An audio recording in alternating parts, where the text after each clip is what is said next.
outside there. There's a lady who usually transits from Nyayo Stadium to this place at night. So once she alights, she makes her way into the cemetery. There was a case. There were two motorcyclists waligongana head on, moja alikuwa anaenda wrong side, and I was made to understand that one of the motorcyclists alikuwa amebeba the particular lady alionekana in white. So actually waligongana, hii stand ya kuwekea mwavuli, mmoja akaingiza kichwa kwenye ikaingia. They died on the spot, but the lady was nowhere to be seen. Hapa ikiwa usiku hadi branch ikianguka, because I know pitch darkness, branch ikianguka unaweza toka mpya. Vanity of vanities, all is vanity. With our bodies being mortal and only our souls being immortal, it's certain that we're gonna one day face the mandatory enemy, death. Therefore, join me, Oma Crescent, to give you the full Langata Cemetery documentary. Come with me.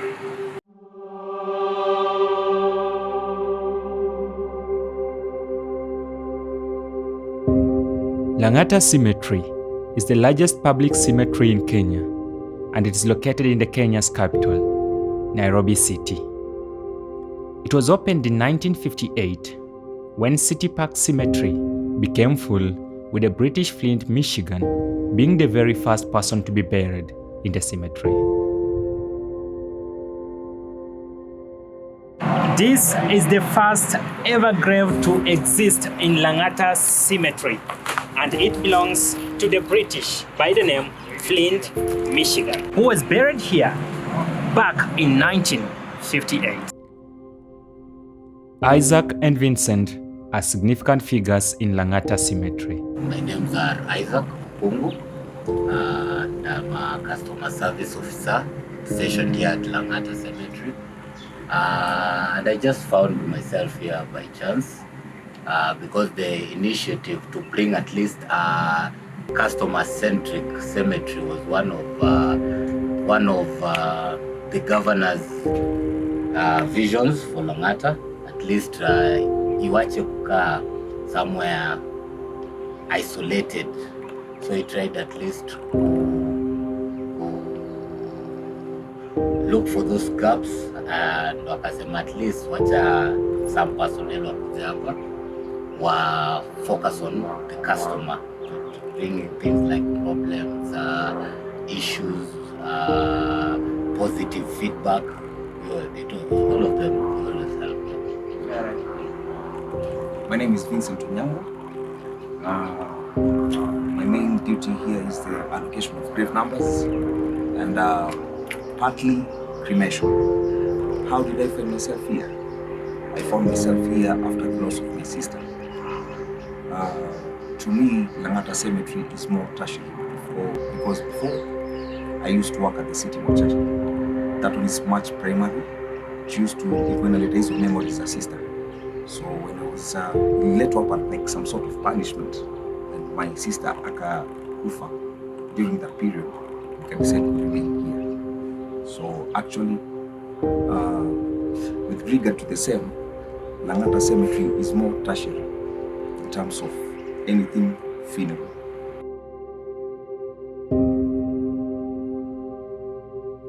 The three main activities conducted in Langata Cemetery include burial, exhumation, and cremation of the bodies.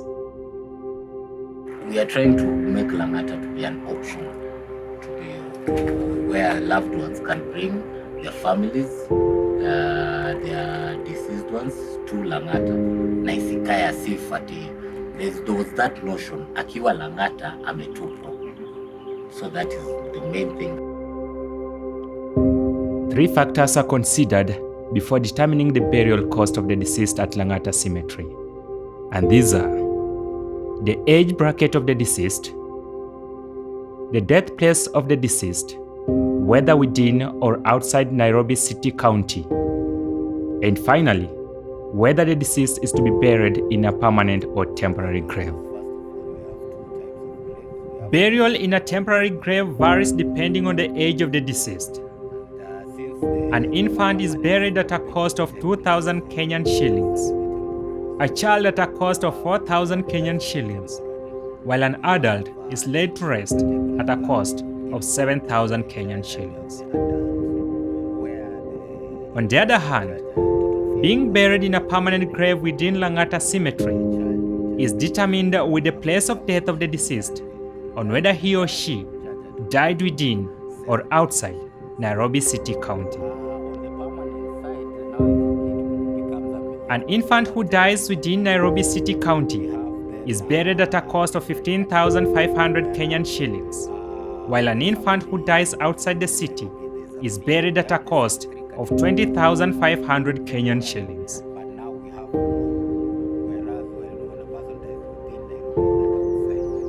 A child who meets his or her demise within the city is buried at a cost of 22,500 Kenyan shillings, while that who dies outside Nairobi City is buried at a cost of 28,500 Kenyan shillings. An adult who breathes his or her last breath within the Kenya's capital Nairobi is laid to rest in a permanent grave at a cost of 30,000 Kenyan shillings, while an adult who dies outside Nairobi are buried at a cost of 40,000 Kenyan shillings. Being buried in a temporary grave is cheaper compared to a permanent grave, and the core reason is to give room to the poor to bury their beloved deceased members.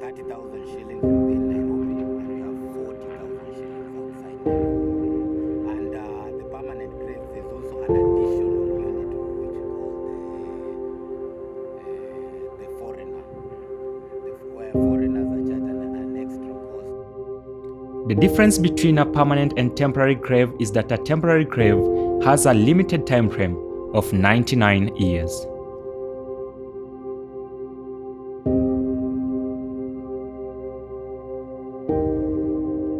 Cremation cost varies too, with infants being cremated by 12,000 Kenyan shillings, 14,000 Kenyan shillings for children, and adults cremated at a cost of 20,000 Kenyan shillings.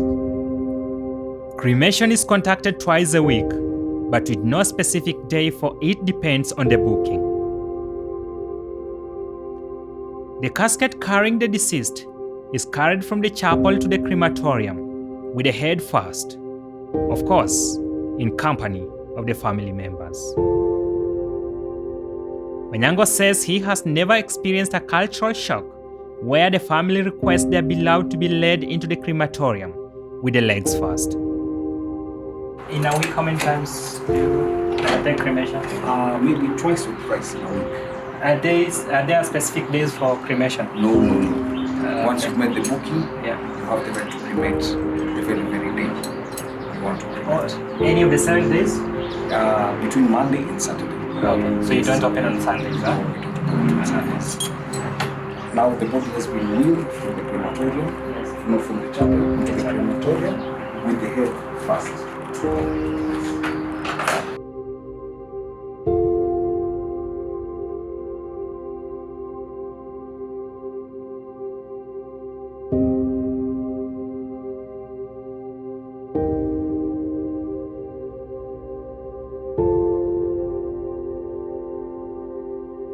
The casket is then placed on the bier.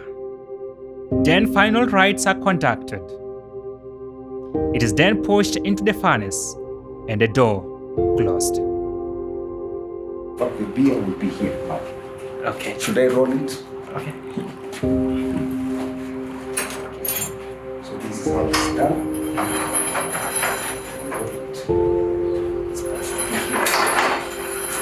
This is now assuming that they're waiting over there, outside there. So none of the family members is allowed inside? No, as I prepare, Okay. as I place this one. Okay. So part of the family members, we usually allow 12 members of the family, a maximum of 12. Okay. Yeah, so the others, as the cremation is underway, they can view as they exit via that door at the far end. Okay. Yes. So there. Is it too heavy? No, it's not too heavy. The wheels are the front. Okay. The wheel.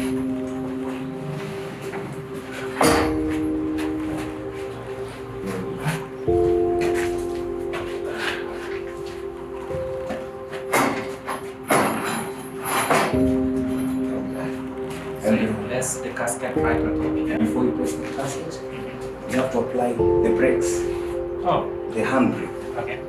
similar to that one of the car Yeah, or the yeah. or the automotive. Yeah. So the casket is placed here with the head first. And just follow this, right? Okay. This one aids in pushing the casket So you just push it towards them. into the furnace. As you can see, our furnace is the adage one, the pre-colonial one. Yeah. So where do you light from? Now, once we've placed the casket on the pier, the final rites are done here. While the casket is right here. Yes. After the final rites, we are given the green light to push the casket.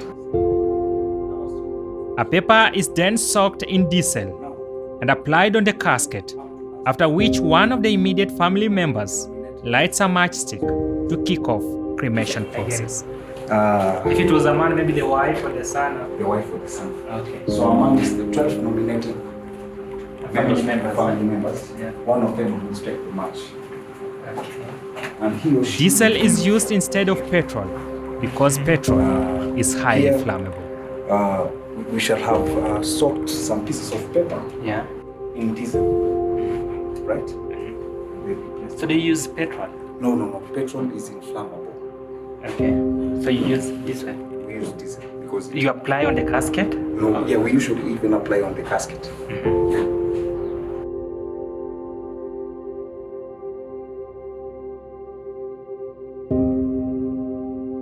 The question remains: is the family given the ash of their beloved one immediately after cremation at the crematorium?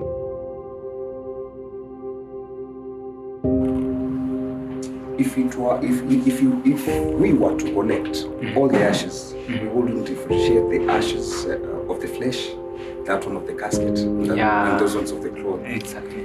So, what we usually do, we usually pick out the brittle bones, and these bones are the ones that we do crush manually, like a mortar and pestle. After that, we take them to the city mortuary. We do them in a grinder. We ground. They're ground into fine powder. Before the cremation itself, or after? Afterwards. After cremation, do you remain with some bones? They usually remain here. The bony framework of the body remains here, disintegrated. So those bones are the ones that we usually single out. We pick them and we crush. Those are the ones, the remains that we issue as ashes. All the other ashes are waste. Yeah, disposables. So where do you take now the bones? The bone frame? The bony frame, we use manually, something like this. Yeah. I can either push it from the other side, that way, or collect it this way, you see. Yeah. Push them back harbour, and pick them one by one. I wish there was a cremation process under it would have been easier. Yeah. Then is it given to the family or is it buried anywhere, somewhere? Now that one depends on the preference of the family members or the bereaved family. For us, once we've crushed those bones, those brittle bones, we deliver them at the city mortuary. The family members are supposed to pick them from where they made the payments. Because the Nairobi Funeral Home currently is our main section. Okay. So they will be issued with a cremation certificate over there. Someone might be thinking, why the bones? Why not all the ashes? We issue out the bones because if there were to be any dispute later, DNA test. Because the degree of temperature we use over here is between 150 and 180, so DNA isn't disturbing anything. Okay. Yeah. So after that, everything is done. Everything is done. It's for us to clear again the disposables, waiting if at all there be someone who had indicated in his or her lifetime that he want to prefer to be cremated. The collection of ashes from the cremated body is another gradual, systematic process. Once are issued at the Nairobi Funeral Home, it's up to the bereaved family now to decide whether they'll have to bury again, whether they'll throw them they'll dispose them in a water body, or they'll place them in a can and put them somewhere in a wall unit within the living room. Okay. So as cremation goes on, the family members are they instructed to now leave this chapel? No, Or do they just keep watch? it could be traumatizing. You see, our furnace is very precolonial, right? So maybe it would be traumatizing to the family. Cremation process usually takes between 6 and 8 hours. Yes. 6 to 8 hours? Yeah. So That's a long period of time. That's a long period. Sure. We can only cremate a single body in a day. In a day. Yeah. The position of ashes from cremated bodies is determined by the family members. Some bury the ashes, others dispose the ashes in water bodies, while some opt to preserve the ashes in their respective homes. Have this provision. We do offer graves. We have a block for the ashes. So for those who want to inter the ashes within the cemetery, we have a block for the cemetery behind the cemetery. So how much do they pay? It's like depending on the place of death. If the deceased died within Nairobi, for that 40,000 To bury the ashes? to bury the ashes. Yeah, because the place of death matters. Okay. Yeah. Outside Nairobi? Outside Nairobi, 40,000. Within Nairobi County, 30,500. Alright. For a child, 22,500 and 28,500. But the family can still go with the ash and bury at their own homes? Yes, yes. Oh, okay. Yeah. Oh, that's good. Yeah. So actually, perhaps you may take a look at the block. Okay. Some of the graves, some of the ashes that are This is a section secluded for the burial of ashes from cremated bodies, and these graves are also paid for.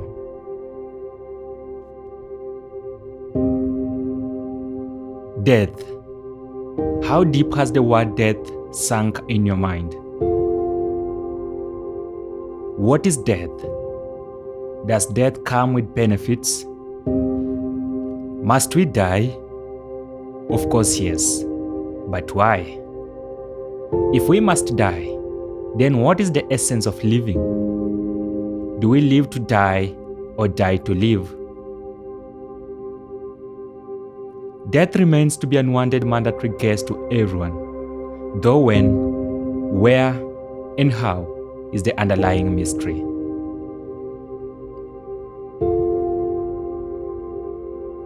What happens after death is a question that renders a battlefield between two opposing sides, atheism and theism. Theists believe in existence of both God and life after death, and a key component, a philosopher and theologian, St. Thomas Aquinas, explains the 5 proofs of existence of God in his book, the Summa Theologica.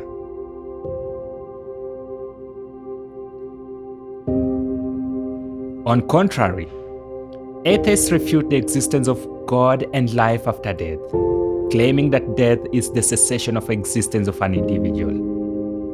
A key atheistic component is the German philosopher Friedrich Nietzsche, who wrote the book, God is Dead.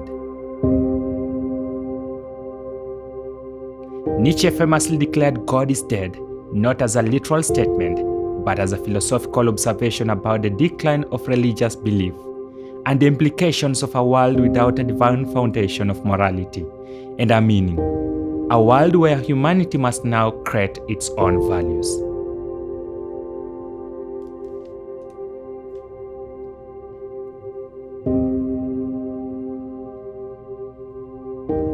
The bereaved family, relatives, friends, and the entire mourning fraternity converge at respective points of the cemetery, led by religious leaders from the bereaved family's denomination, to offer the departed soul to the Supreme Being, God, for mercy and welcome to the eternal life. With the loneliness of the deceased body in the casket, there prevails togetherness of the mourning fraternity, with dull and gloomy faces smeared with tears. For some, their faces seeking refuge in their palms.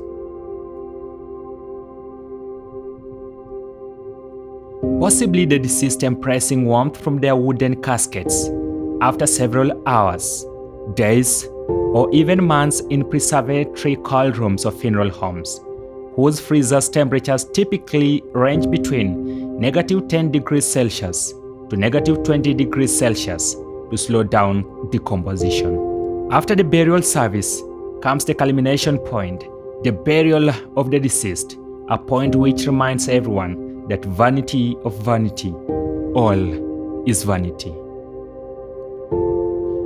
Final burial rites are conducted with the body lowered into the grave, then the grave covered, then for many, crosses erected. Everyone then deserts the gravesite, leaving the deceased in company of his or her lifeless colleagues. Some famous and prominent people have been buried in Langata Cemetery, including Benson Wanjau Karira, famously known as Mzee Ojwang Hatari, who was a Kenyan actor and legendary pioneer in comedy. He was buried in 2015. Another significant component is Mary Njambi Koikai, famously known as Njambi Koikai, who was a popular radio host and reggae DJ, and dedicated most of her short life to telling her fellow Kenyans about the debilitating condition of endometriosis, which led to her death. She was rested alongside her grandmother Mary Njambi Kanogo in 2024. Another prominent figure is Kenneth Matiba, who was a Kenyan politician and activist for democracy. He died in 2018, cremated, then buried in Langata Cemetery. Paul Kahura Kaberere was a famous gospel artist who died in 2014 and was laid to rest in Langata Cemetery.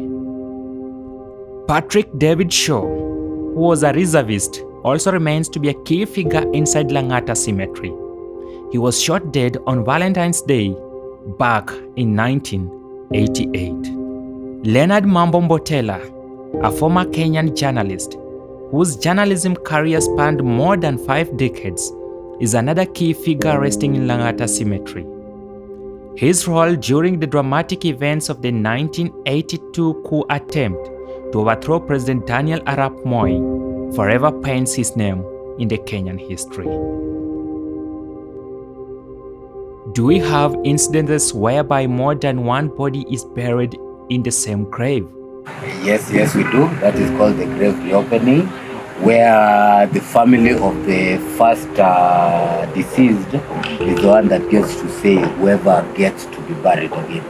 We call it a grave reopening, and we usually charge a fee of 50,000 for every grave reopening. This is an example of grave reopening, with one buried back in 2003, and 20 years later, ashes from the cremated body of her grandson drilled into the same grave, with the two now resting in peace together. Grave reservation is allowed in Langata Cemetery and simply means the securing of space for burial. The grave reservation cost depends on the number of graves to be reserved, each grave costing a total of 50,000 Kenyan shillings each. First of all, with regards to grave reservation, you're just talking about space, where every reservation goes for a total fee of 50,000 shillings. Yes, so it is actually dependent on how many reservations do you have. You can reserve one grave for 50, two for 100, and so on and so forth. Yes. So like at the moment, how much was paid here? This must have been paid. I don't have the records, but it should have been paid a total of 100,000. Depending on if at all the deceased was first, if at all it was free space, or the deceased was buried, then they reserved 2 graves. Okay, Yes. so after reserving this place, do you mean when they come to bury 2 more people, they'll bury at a zero cost? No, there must be a cost. There must be a cost. Extra now, cost? Not really an extra cost, but the cost for burial. There's a cost for burial and a cost for reservation. So that one goes back again to the issue of a child, the infant, adult, Yes. and the issue of within or outside Nairobi. Exactly. And when the graves have been reserved this way, is it only for the family members, or can non-family members also be buried here? Not really only for the family. The only technical thing about it is the family members get to say who gets buried there. Okay. Yes. So like now, for instance, here, do you already have the names of who will be buried here? No. We don't get the names prior. So it's the Okay. family. The family comes, the ones that are holding the reservation receipt comes and says, hey, we have a reservation and we'd like to bury somebody there. We take a look at the reservation, that's told everything is in order. Now they start now processing the fee of the burial fee. Then we facilitate them, then their loved one gets to rest here. And do we have the expiry date for grave reservation? No. With reservation now, the space is what a person pays for. For an example, we have the cemeteries like City Square. City Square, there's no space there currently, but there are still grave reservations. So once in a while, you might see funerals going on there, but there is no space. So those reservations are the ones that are being used. So essentially, if we are talking about this space, let's say one day Langata Cemetery fills up and this space is still there, the family still gets to say who gets buried here. Okay, what if in an instance whereby the family says the remaining family members will be buried at home, are they allowed to sell this remaining space? With regard now, that is an out of county agreement. Now that one we can't really get involved within that, but The family members determine who to be buried in the reserved space, and they can still suggest a non-family member to be buried there. The reserved space remains without limited time frame.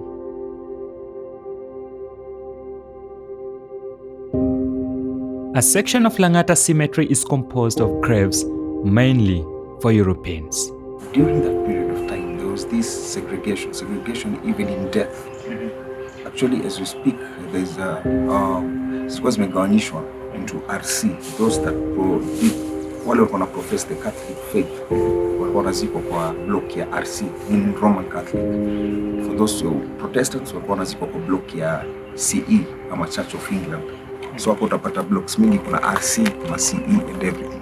So ukiliuliza za white, actually ukienda pande za Roman Catholic, those are Goans. Goans ni wale Wahindi waliintamari na the Portuguese in a city called Goa huko. So hao ndo the descendants of huko. Actually hao ndo wamezikwa wengi pande ya RC because a good number of them do profess the Catholic faith. The other side is the British now, the Britons. Hao ndo wamezikwa tunaita 2A mpaka 2F. So utapata by then actually the whites ndo wangeza afford permanent graves. With Langata Cemetery being the largest public cemetery in Kenya, my curiosity was whether it is responsible for the disposal of unidentified bodies, especially from Nairobi Funeral Home, initially known as City Mortuary, and the response was no. not really. You know, with every there's usually an identification process that is usually undertaken at the city mortuary, which involves the police, the wanaitwaje, where records ile place utapata fingerprints. I know it's a subsidiary of the Ministry of Interior, where all the records are.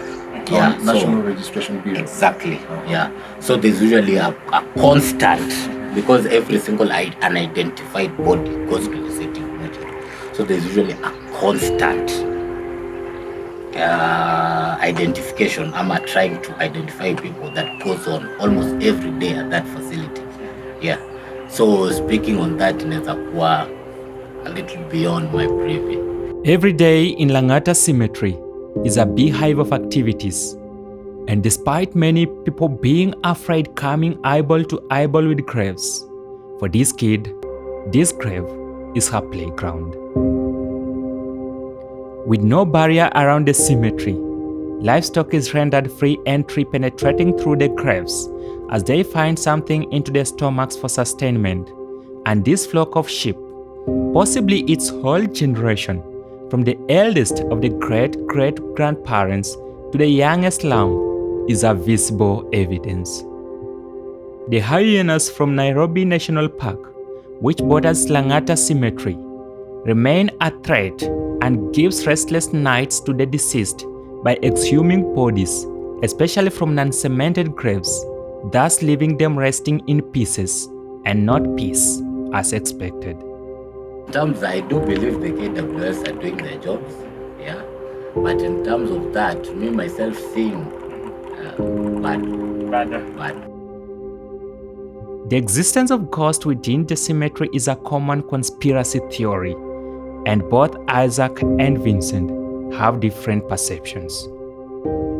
For the time I've been here, personally I've never seen them.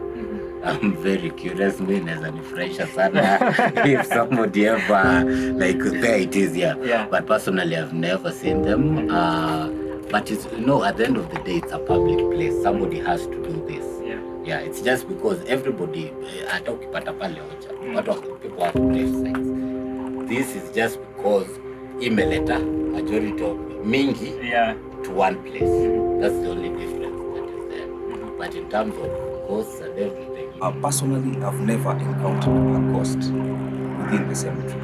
But by all accounts, outside there, there's a lady who usually transits from Nyayo Stadium to this place at night. So once she alights, she makes her way into the cemetery. There was a case, there were two motorcyclists. Waligongana head on, moja alikuwa anaenda wrong side. And I was made to understand that one of the motorcyclists alikuwa amebeba the particular lady alionekana in white. So actually waligongana, hii stand ya kuwekea mwavuli, mmoja akaingiza kichwa ikaprotrude ikaingia. They died on the spot, but the lady was nowhere to be seen. So actually mimi ningetaka nikutane na yeye. So curiosity.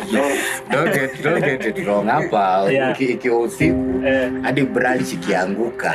Because I know pitch darkness, branch ikianguka unaweza toka pia. The question about the theft of caskets within the cemetery remains dominant in the minds of the public. Though to Vincent and Isaac, this remains new and very impossible. From the senior people that have been here, that got employed a long time ago, you find 1990s, hao wenyewe hawajai kupatana na kesi kama hiyo. Ati this grave, somebody came, opened it up, akatoa. They have never experienced that. So hata kuuliza hivyo, my question would have been ishaikuwa. Because the allegations, of course, every member of the public outside here has an opinion. All of them have an opinion. But the moment something like that happens, it's a criminal case where this person with an opinion should actually go, report it, get an OB number, investigations are done. Because also, pia mimi naweza kuwa very curious. Because mimi sijai nini hapo. So the cemetery is still here. The cemetery will be here today, it will be there tomorrow, the following day. I would love at least mtu akuja ni hapa ndo ili. You get what I mean? Yeah, because the ground is still here.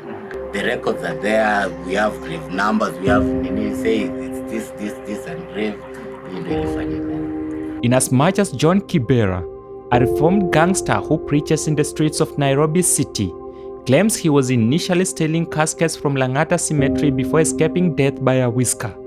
To Isaac, these are mere hearsay, and that every grave remains intact. I can't. Mtu ezangi sema something is formulated before hata evidence yeko kwa meza.